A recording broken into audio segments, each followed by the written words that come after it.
L'idée reçue du jour, celle-ci freine beaucoup de projets, les associations ne peuvent pas travailler entre elles. Vrai ou faux? C'est pas... J'ai entendu que ça faisait de la concurrence inutile entre elles ou que c'était trop compliqué à gérer les égos et les visions différentes. Je dirais vrai. Faux, complètement faux. Les associations ont même tout intérêt à coopérer. On appelle ça la coopération interassociative, le partenariat, le coportage de projets. Et c'est une vraie stratégie de développement, un levier d'efficacité.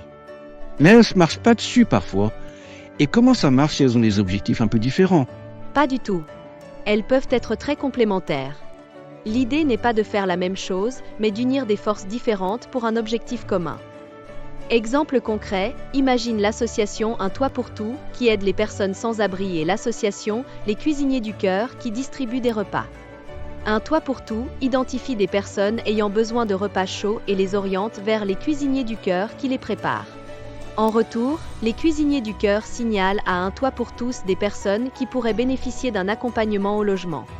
Les bénéficiaires sont mieux accompagnés sur l'ensemble de leurs besoins et les deux associations sont plus efficaces. Elles peuvent même postuler ensemble à un appel à projet sur la prise en charge globale des personnes démunies, ce qu'elles ne pourraient pas faire seules. Les enquêtes sur les subventions le confirment. En 2023, selon les données des conseils régionaux et du Fonds de développement de la vie associative FDVA, plus d'un tiers des subventions régionales ont été attribuées à des collectifs d'associations ou à des projets menés en partenariat. Cela montre que les financeurs encouragent activement cette mutualisation. Mais ça doit être compliqué à organiser, définir qui fait quoi, ça peut vite devenir un casse-tête. Pas forcément, Benoît, si c'est bien anticipé. Il suffit de poser un cadre clair dès le départ. Un accord de partenariat ou une convention qui définit précisément qui fait quoi, quel est le rôle de chaque association, quel budget est alloué à chaque partie et quel est le mode de pilotage du projet commun. Et surtout, il faut partager les valeurs fondamentales et la vision du projet. Cette coopération permet de répondre à des appels à projets plus ambitieux, de mutualiser les coûts locaux, matériels, communication et de créer une visibilité commune bien plus forte. Donc c'est pas un frein, c'est un levier en fait, et même un avantage compétitif. Exactement. Dans certains appels à projets, notamment ceux ciblant les quartiers prioritaires de la ville ou l'innovation sociale, la collaboration entre structures est même exigée comme critère d'éligibilité. Plus tu es en lien avec ton territoire et d'autres acteurs, plus ton action a de poids et d'impact. L'union fait la force, surtout dans le monde associatif. Franchement, j'y voyais surtout des complications, mais en fait, c'est hyper stratégique, cette coopération entre associations. Tu peux me refaire le topo vite fait, Kouloufé? Bien sûr. Allez, en 6 points clés. 1. Coopérer entre associations, c'est possible, et c'est même recommandé. On parle de coportage, de partenariat, de mutualisation.